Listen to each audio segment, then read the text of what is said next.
Okay.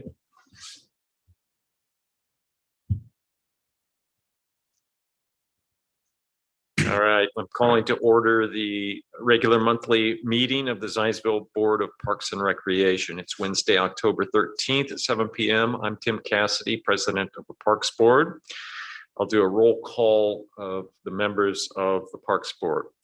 I know that John Stair, John Wollenberg, and Aaron Bidwell are unable to attend tonight due to fall break. Jill Pack. Here.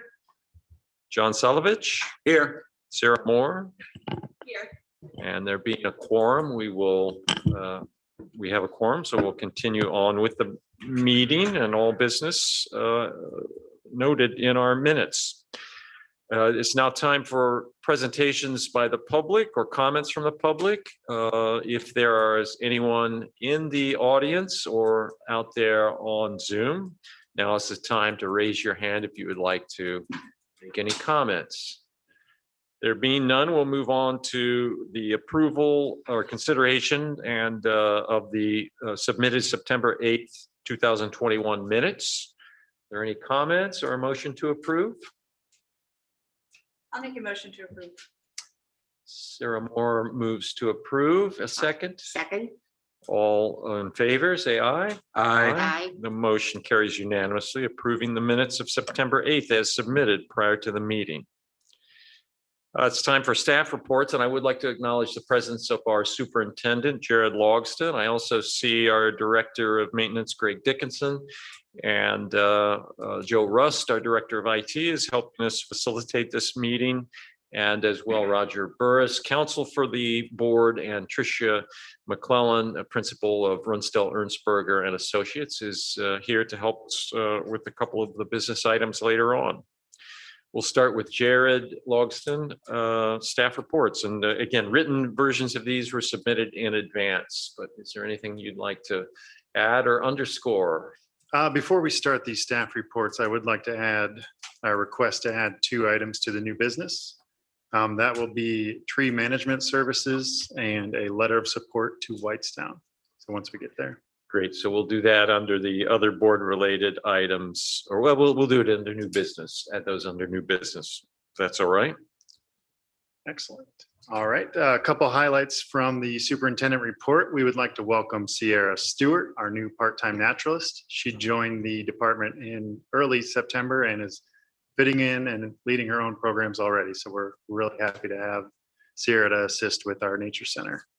I'd also like to give a shout out to our maintenance team for the installation of recycling receptacles and compost cribs in our community gardens. So this was a part of the IDEM grant we received earlier in the year to install 4 receptacles that can handle waste, recycling, and compost.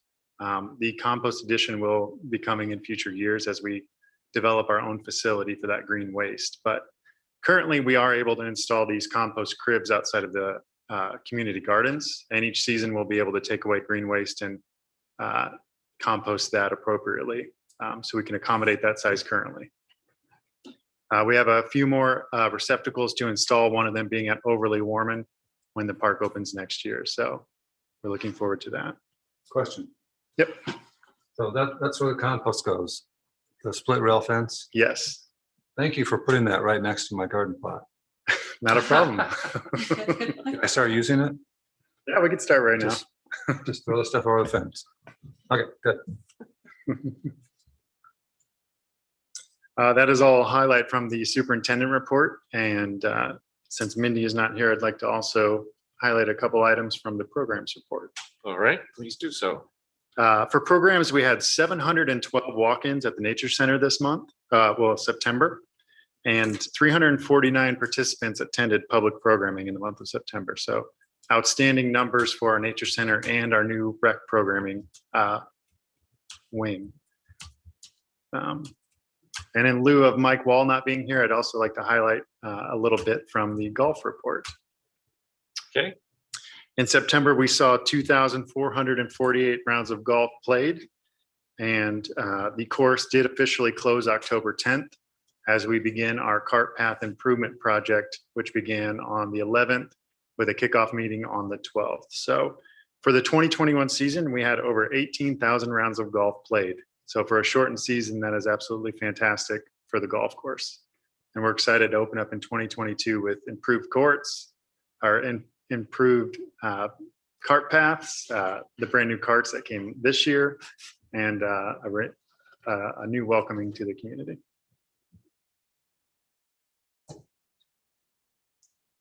That's all for the golf report. Okay, great. Greg, would you like to give a report as director? This is Greg Dickinson, Director of Maintenance. Good evening, everybody. So outside our normal tasks of just keeping up with trash and keeping everything clean, our crew's been pretty busy with a lot of different projects, but I'll just highlight a couple. We recently replaced an oak tree that had died. That was a memorial tree at Elm Street Green, so we did get that in place. It's just east of the community gardens there, between the gardens and the trail. So we'll have that tree there. Hopefully it'll flourish. One other thing I'd like to highlight is in the beginning of the month, one of our citizens pointed out that they had noticed Japanese stilt grass, which is a invasive species that's not new to Indiana, but fairly one of the first sightings in Boone County. Actually, there's a couple places, but it's moving its way north from the south.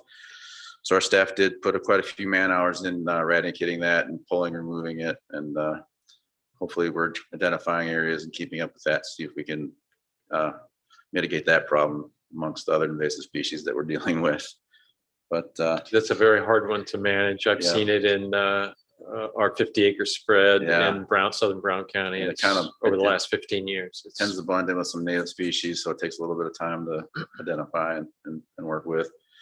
And I just have one other note. It's more of for this month, but we did receive the resignation of Bryce Newcomer, one of our maintenance technicians today. November 1st will be his last day. And that's all I have for you tonight. If anybody has any questions. All right, you'll be able to promptly advertise for his replacement, or is that any issues there? Any help you need from me, let me know.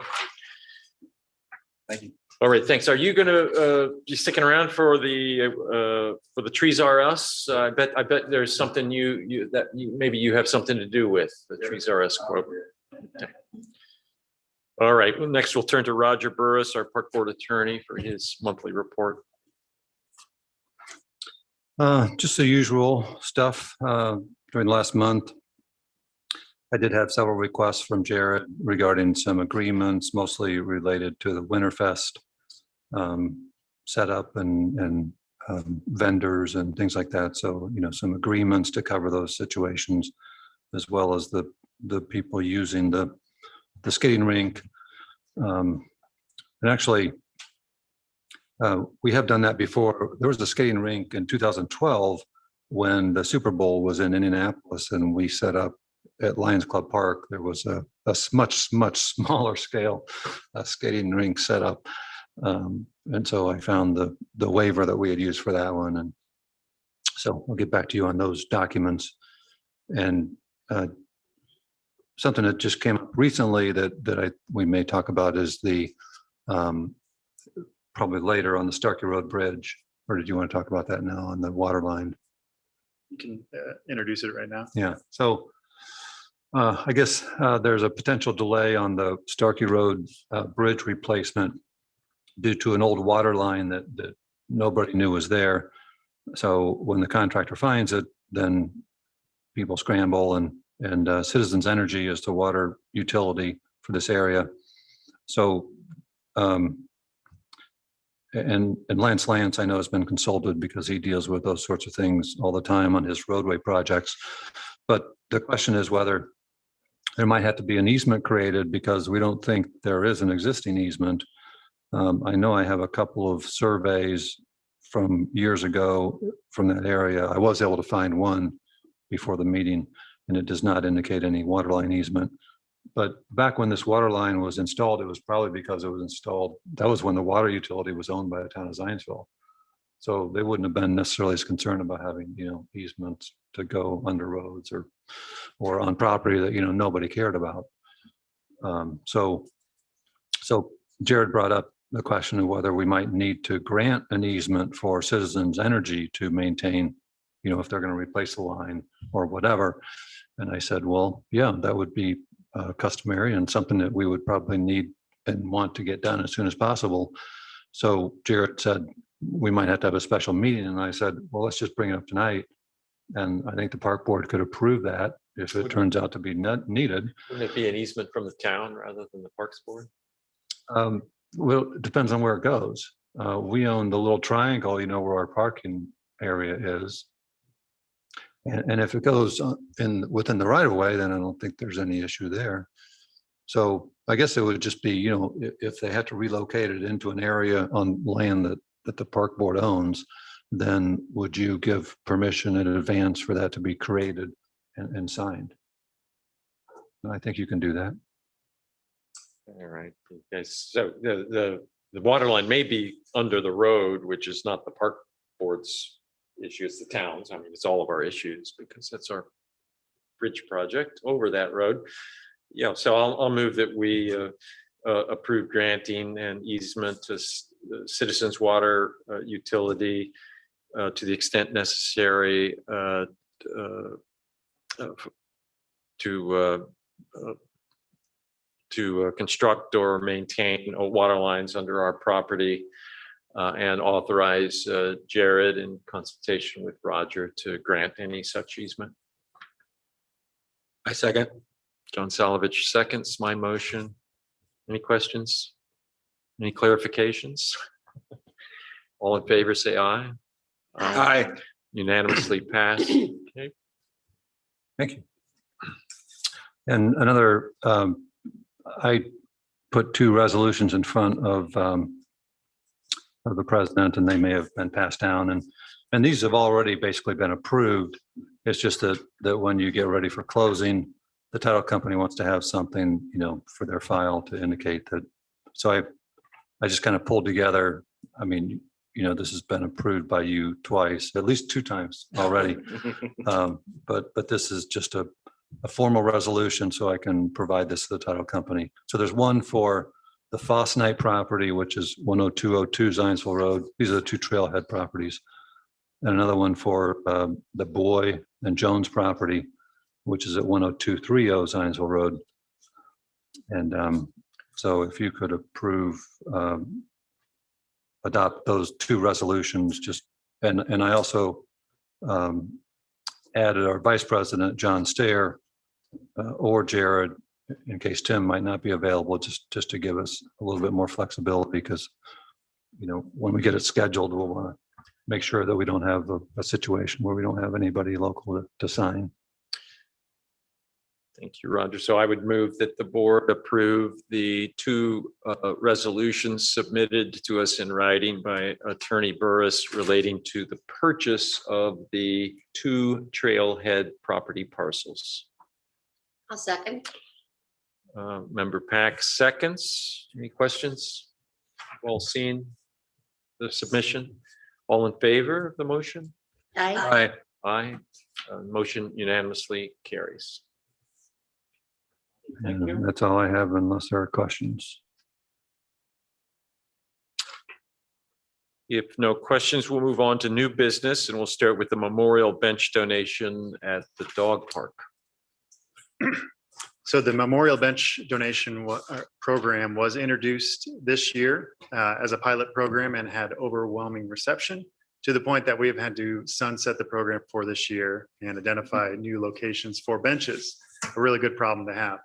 So one area that we knew we still needed benches and could accommodate benches is the dog park. So we left that portion of this program open. And this is our first application for a memorial bench within the dog park. So with permission from the park board, we would like to fulfill that memorial request. So this is inside the dog park. Inside the dog park for the dog park attendees to enjoy. There are some benches on site, but with 3 acres, you could always use another right now. Yes, yeah, I noticed that there. Is this going to be in the big dog park area? Well, Dog park? I'm thinking it'll probably go underneath one of the shelters. Okay, So likely the small dog segment for now, but we'll work with the donor to identify if there is a preference on that. so we could use more in the big dog area. Yeah. And we have been adding vegetation. There's new border arborvitaes for additional privacy. We're adding some younger trees inside the parks in hopes that they'll grow up and provide a little bit more shade and enrichment in the area. So continually evolving and improving our dog park. Right, is there a motion to approve the proposed memorial bench in the dog park? I'll make the motion. Sarah Moore makes the motion. Second, is there a second? A second. Konsalovich seconds. All in favor of the motion, say aye. Aye. The motion to approve the memorial bench donation in the dog park is unanimously passed. All right, the next item, one of the two additional items under new business is the Trees RS quotes, which were submitted via email by Jared earlier today. Has everyone seen those quotes or had a chance to? Yes. Okay, go ahead, Jared or Greg, if you'd give us some background on that. So with expanding parkland and threats like the emerald ash borer and other diseases that can infiltrate our canopy, we do want to have a proactive management plan for the trees in our park system. And this is kind of that first step, which is still reactive, and that's identifying our potential hazards of trees in common areas and taking an aggressive stance on those. And in the coming years, to move to a more proactive inventory and management system of our canopy. So I'll let our Director of Maintenance, Greg, talk a little bit more about how we identified these trees. One of the perks of having Greg on staff is that he is a certified arborist and has experience removing trees as well as identifying the health of a tree canopy. So I look forward to working with him in the coming years to develop that robust management program. So let Greg talk a little bit about that.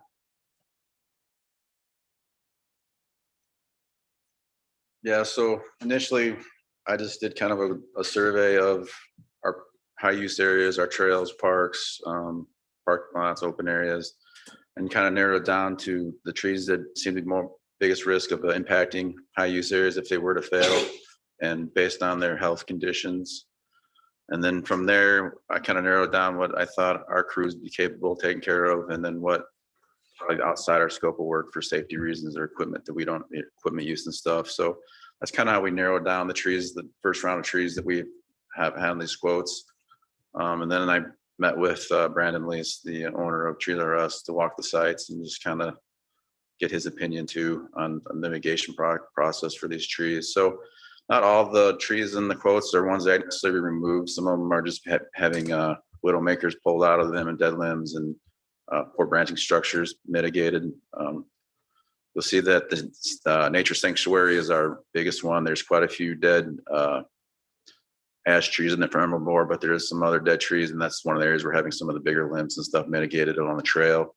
That's extremely high use with all the kids in there in the nature program. So that's one of our focus areas as far as mitigation goes for our hazard tree program. And based on our prices that are in the quotes, some of them they're individually quoted, but it's kind of like he quoted it as a package, kind of discounted rate for if we did all the work. Is what he explained to me when he gave me the quotes. But so that's basically the program. Anybody any questions I can answer? Yeah, no, this is, to me, it was a no-brainer. They're dead hazardous trees, mostly ash. One thing I would, this has come up before in the town's resiliency plan, and that is to try to create some, going forward, just FYI, some sort of census for trees, especially when we add. So we're subtracting trees, but we also add trees frequently. And there's the other bigger problem of trying to estimate what our tree census is today on public lands or public and private lands. I mean, Jared discussed that and moving forward with a tree inventory. Typically you bring an outside consultant to come in and help with that. And there's software programs and stuff that I've worked with before that really, where you can go in and add trees and remove trees and keep maintenance logs and everything. That's very helpful in managing your tree canopy. So, but yeah. And I should add too, that most of the material we're going to try to remain on site for habitat and stuff. keep most of it 6 feet off the trails and high use areas, but there may be some stuff that just because of backload material, they may remove some of it, but most of it's gonna be left on site. Have you examined the corridor on the south extension of the rail trail just past the Starkey Avenue Bridge? Have you I examined? haven't been on the new section yet that they're doing now. I mean, they've obviously taken down some Yeah, trees 3 foot over. Again, Yeah. it looked, I've walked it and it looked fine, but I'm not an arborist and again, we were concerned they'd take too much yeah, out and thin it down so that suddenly you'd be next to the water treatment plant or feel like you were next to it if you were riding Yeah. or walking up there. But so, yeah, I've been to the bridge. I just haven't been south of the bridge, Starkey Avenue, but yeah, this would be the between the bridge, the 100-foot bridge and the Starkey Avenue Bridge. Okay, So yeah, that area has now yeah. been Yeah. excavated. Again, it's kind of an easy one because yeah, the basic 12-foot corridor was already there. They may have Yeah. added a 3-foot to the west side, would be my opinion, but we'll definitely keep that in mind and take a look in there too.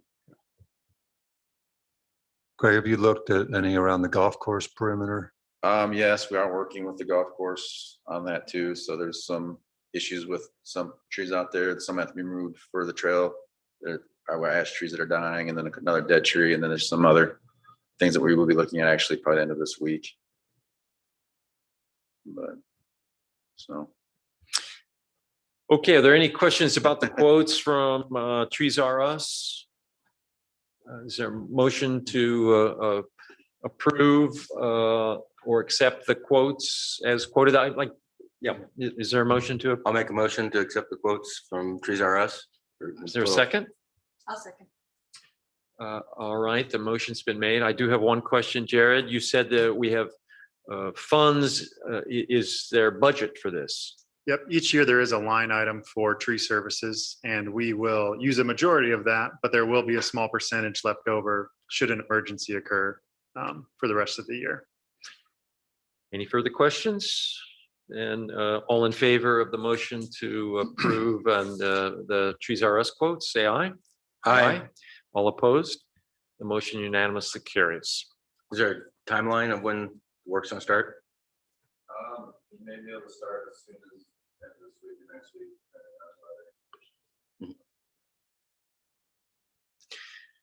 All right, the final new business item as requested by Jared to add to tonight's agenda is relates to Whitestown's request for us to provide a letter of recommendation or I don't know what they call it, letter of recommendation for their grant application for their rail trail extension.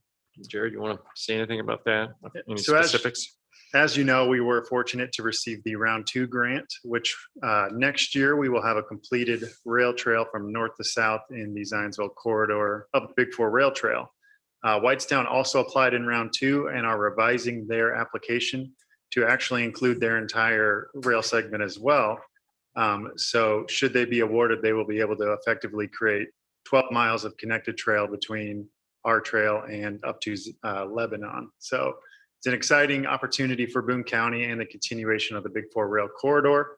So with that in mind, we would like to assist our neighbors in the community and see their project get awarded so that our residents can enjoy the continuation of the Big 4 rail trail. So So a question of clarification. So Whitestown has, I don't know, a mile or so of rail trail through the middle of the old part of Whitestown.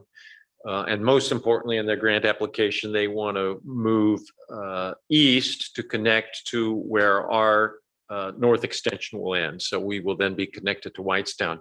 What else other than that? And that's probably no more than a mile to go east to connect to where our trail will terminate and hopefully connect to theirs. What else is in their grant application or their project? So they've been working with landowners to continue on the rail bed west with one deviation, I believe, for the property subdivision. But beyond that, re-entering the rail corridor and continuing out until Boone County, where the Friends of Boone County own a parcel and effectively continue their trail to the Whitestown city limits, where there's just 1 to 2 parcels in between where Lebanon is planning to also apply and continue their rail trail to their city limits. So all of the municipalities in the county have been working together and talking as our projects begin to form and who's applying and how we can best support each other. So the vision of the Boone County Big Four is coming into focus, and we're beginning to look beyond into other counties to continue it up to Lafayette. It's great. Then we go from Zionsville Road, trail head all the way up to Thorntown, and north of Thorntown, actually, by 2 or 3 miles at this point. Yep. So a request to work with Tim to draft a letter of support for the round 3 grant application for the city of Whitestown on behalf of the park board. Do we even need a motion? That's what I was wondering. I mean, it's such a no-brainer. Yeah. So yeah, let me know. I'll sign it. Yeah, great. Or we can work together to word it if you need help. All right, let's move on to old business, and these are mostly updates. I don't believe there's any action required on any of the items. Let's first start with Overly Warman Park.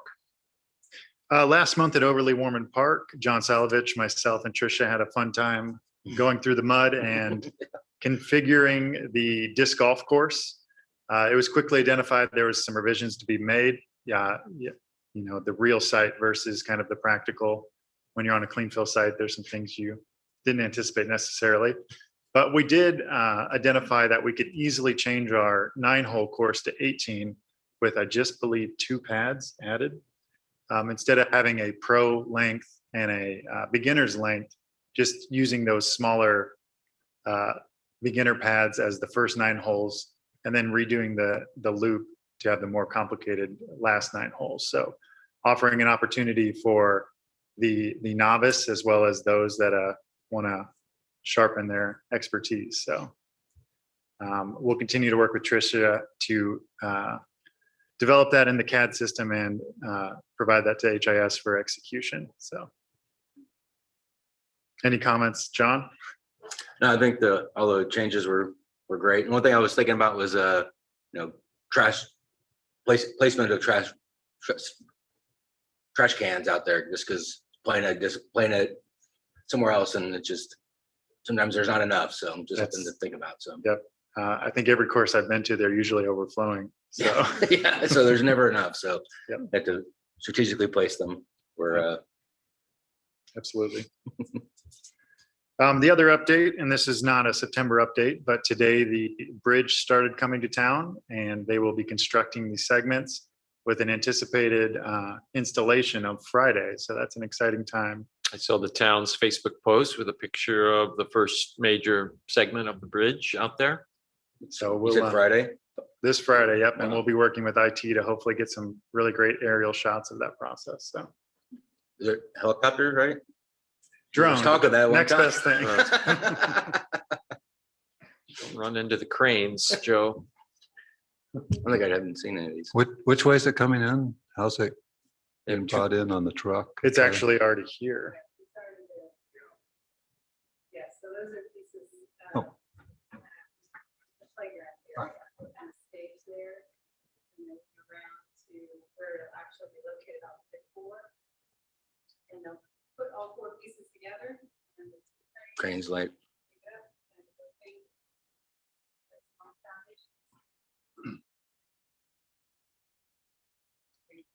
that's one celebrating another training together. The I-beams there, that's where they were like the pieces of the bridge.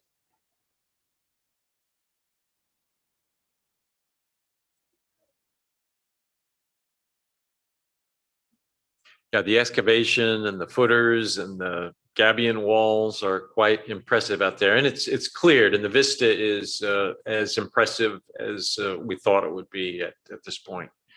So, you know, with that side of the embankment being cleared, it's something else. Are we allowed to come out and watch? As park Yep. board members, I feel Yeah, like that's take it. appropriate. They want you to take a yellow vest, but Mm-hmm. oh, John's head's hard enough. Yeah, it is. I've hit it many times.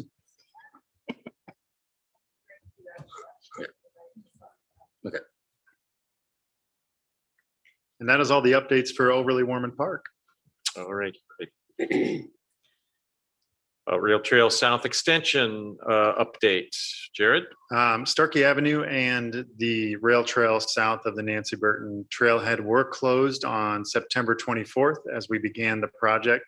Like Roger mentioned, there was a 1937 water main that was discovered right before the project was really starting to go. So we will coordinate that effort to reroute that. And I appreciate the support as we develop that easement, should it be necessary. Beyond that, HIS has been on site clearing trees necessary along the corridor, and progress is being made.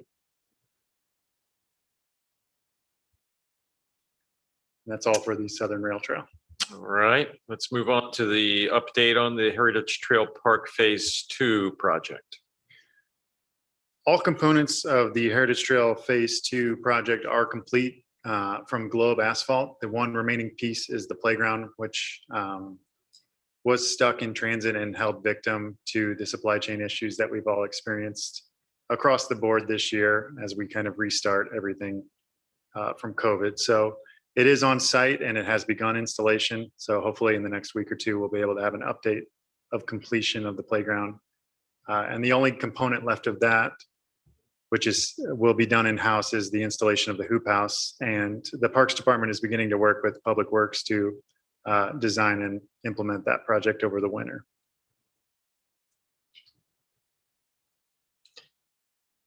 Any questions on Heritage Trail Park? Then let's move on to an update on Winterfest. All right.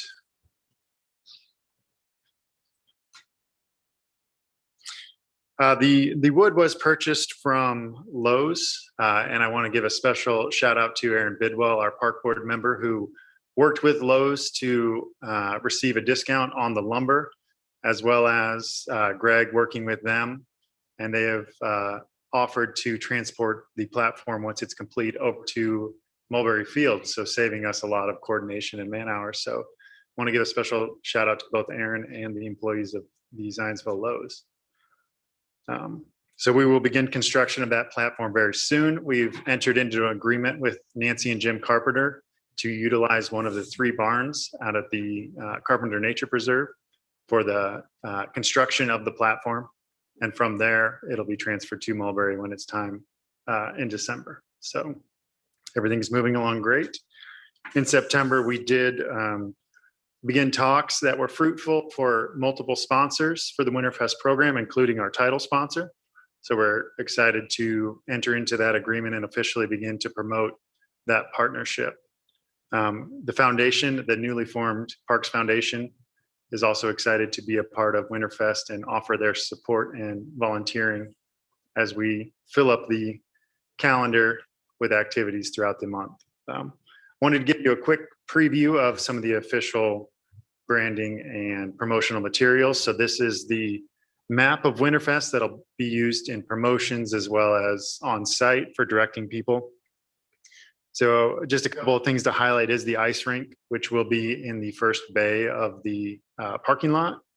The food trucks will be around the turnaround roundabout. And then we will have a stage set up next to the ticket booth for community showcases. We've had interest from organized groups, dance choirs to participate and perform at our Winterfest. So just more things to have people come back and enjoy the festivities. So we've been working with Wendy and Mindy to fill up that program schedule.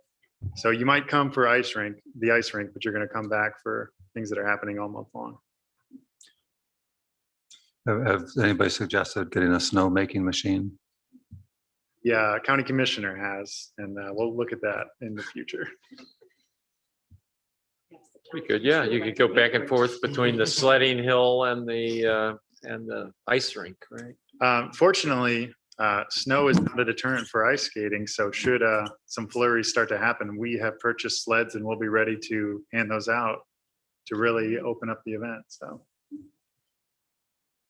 Very good. Very nice.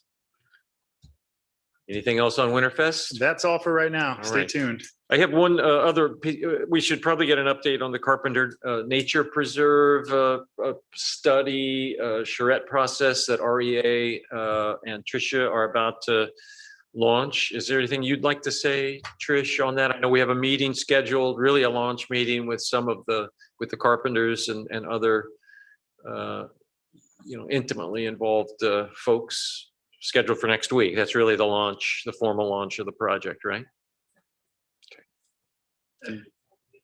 Yep, and since the execution of the contract with REA for these services, Ecologic has been on site to begin mapping and surveying, as well as we're preparing for an engineer study of the structures, a visual study to accompany the master planning process. So Great. Work is being done, and then like Tim mentioned, next Wednesday will be the official kickoff, which will kind of outline and timeline the process. All right, we are in our agenda under the bold item, other board-related items. Are there any? I don't get the minutes. I don't get the Agendas agenda. from Bonnie? No, I just get the Claim. packets. It doesn't have that in there. Is it? I swear. It comes with the Does packet. it? It's always the Yeah. second page of the Second packet. page. The first page is I've the always seen them announcement of the meeting, and the second page is always the agenda, and then come the reports. So it's always a part of the main packet. Sometimes Okay, Bonnie, I always just kind of like. then claims come Yeah, I later. missed that part. Okay, I got it. All right, sorry. Okay. My bad. Tim? Just in case anybody wonders, this Saturday out at Maple Lawn Farmstead, there's going to be about 250 cyclists. And that's it's called the Harvest 50. Tim Cassidy started this bike ride, 7 or 8 years ago. Yep. And it's grown every year. It's put on by Team Nebo Ridge, which is the largest cycling club in central Indiana.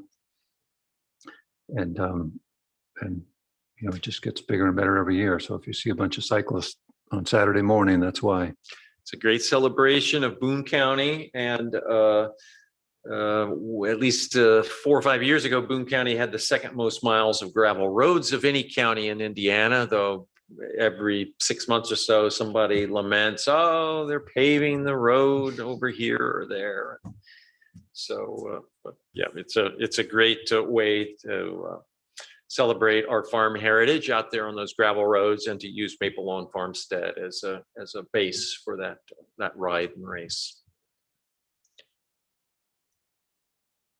Okay, let's move on to claims then. Everyone had received claims list from Bonnie. Are there any questions or a motion to approve claims? I'll make the motion to approve the claims. John Salovich has moved to approve claims as submitted. Is there a second? I'll second that. Any questions? All in favor, say aye. Aye. The claims are unanimously approved as submitted. All right, I'll move to that. We adjourn at this point until our next regular meeting, the second Wednesday in November. I will second that. Jill Peck seconds it. All in favor, say aye. Aye. Aye, we are adjourned. Thank you, everyone. Thank you.